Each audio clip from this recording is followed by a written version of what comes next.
So a quick video on the XR2206 function signal generator. Now you might either be in the market for one of these or perhaps you have one of these, but either way you probably are going to experience some oddities with this device, and hopefully I have some hints and tips that will help to iron those out for you. Now off the bat I want to mention this guy, Cane Car Labs. Now he has made some excellent videos on this particular device, probably about 2 hours worth, going into a lot of detail about the issues and the fixes. As I say, it's very detailed, very comprehensive. By all means, if you're looking for that level of detail, I would encourage you to check out his channel, so I'm going to link to that in the description. Now on Amazon the device is priced anywhere between £7 to £10. Now that is for the DIY version, which you have to build yourself, which I think is a lot more fun anyway, and it's also cheaper. You can get them pre-built for about maybe about £5 more, so not a lot of difference, but definitely more fun building it yourself. So what is the XR2206 used for?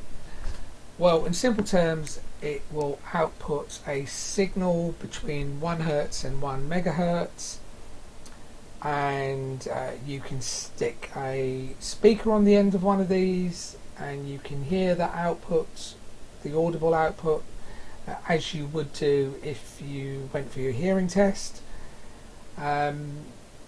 albeit what is the human hearing range, 20 Hz to 20,000 Hz. Correct me in the comments below if I'm wrong there, but yeah, that's the range that you will be able to hear. Anything above and below that, you will need an oscilloscope to see that frequency, and that's really where this device is mainly used.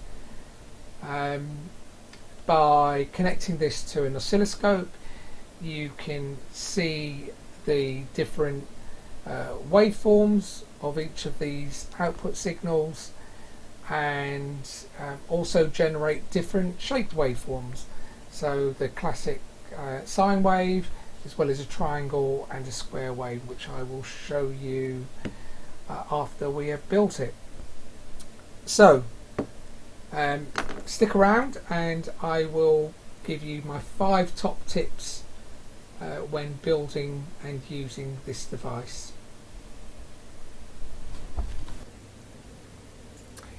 So tip number 1, replace the R3 and R5 5.1K resistors with 1K versions. This will give you much improved control of the amplitude potentiometer.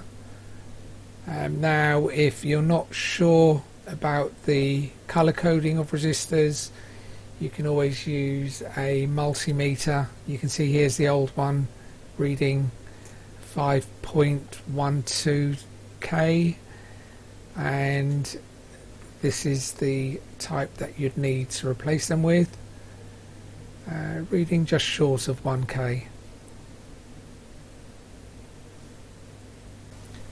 Tip number 2.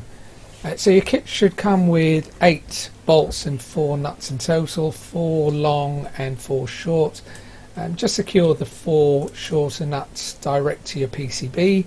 This will enable you to place the PCB onto the lower base plate, so when you sandwich the 2 sections together, this will stop your PCB from jiggling around.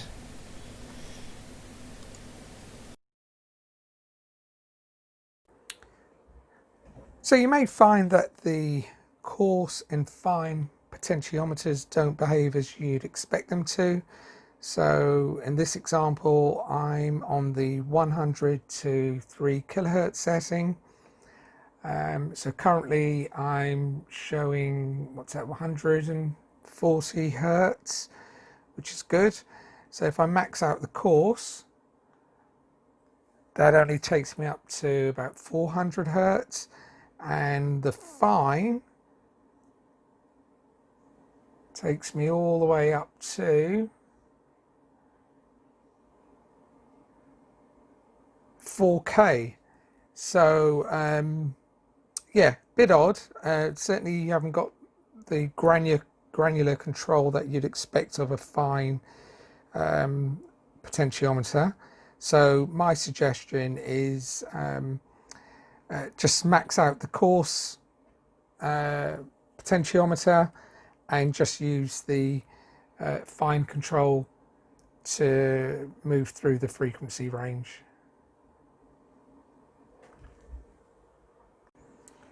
So for my final top tip, I would suggest using a speaker in conjunction with the signal generator. That way you can hear what you're seeing and see what you are hearing.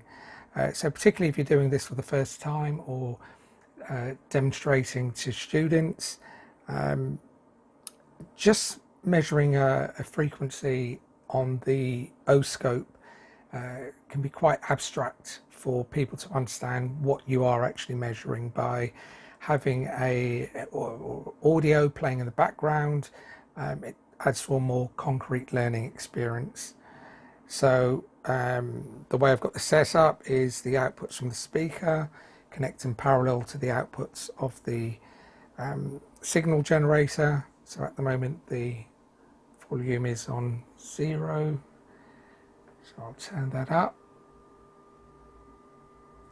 Might be able to hear that, and I'll increase the frequency so you can hear the tone pitch getting higher, and also the number of cycles per second increasing. And as we go down the scale, tone gets lower and the number of cycles also decrease.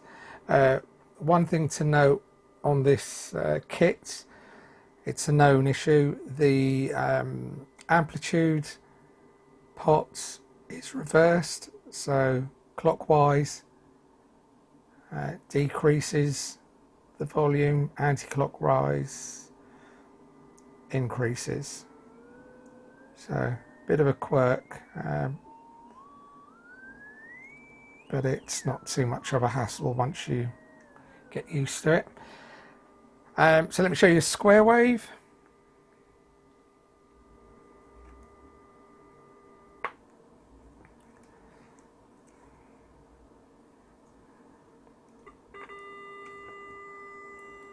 And let me go take that up.